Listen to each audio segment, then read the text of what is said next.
ბათუმში მეჩეთი აღარ აშენდება სიახლის შესახებ მაცნეს საქართველოს პარლამენტის ვიცე-სპიკერმა განუცხადა. მურმან დუმბაძე აღნიშნავს, რომ ტაო-კლარჯეთის ტერიტორიაზე ქართული ხუროთმოძღვრების ძეგლებს რეაბილიტაცია ნაცვალგების გარეშე ჩაუტარდება, რაც აქტიური დიალოგის შედეგად მოახერხეს.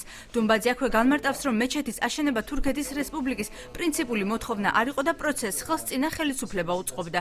მუსლიმი მორწმუნეები ძველ პოზიციაზე რჩებიან და აცხადებენ, რომ მლოცველი ბევრია, რის გამოც ახალი მეჩეთის აგება აუცილებელია. გაფართოვდება თუ არა ბათუმში მოქმედი ორთა ჯამე, მურმან დუმბაძე აცხადებს, რომ ეს სამუფრთოს გადასაწყვეტია. შხანი მალე აღდგენილი იქნება და დასრულებული.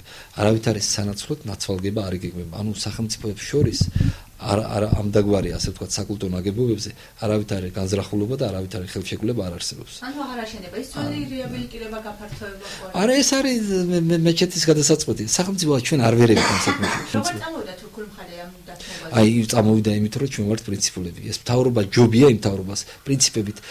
ის იდეები, რაც აი პირველ ოქტომბრამდე იყო ამ მეჩეთთან დაკავშირებით, მე ვფიქრობ, რომ უფრო შეგდებული იყო ნაციონალური მოძრაობის და პირადად მიხეილ სააკაშვილის მიერ. მან შეთავაზა ნაცვალგების პრინციპი თურქეთის მხარეს. ჩვენ ასეთი პრინციპი არ შევთავაზეთ და ჩვენ მოგებული ვართ. აგრეთვე რამოდენიმე ეკლესია გაკეთეს, მე რა ზარალი მაქვს. რა დანაკლისი მექნება, არაფერი არ მექნება. მეჩეთი რო გაკეთეს, შენ რა ზარალი გაქნება. გაკეთეს მე რა იქნება. ვინც ხარ თუნდა იქცევდი.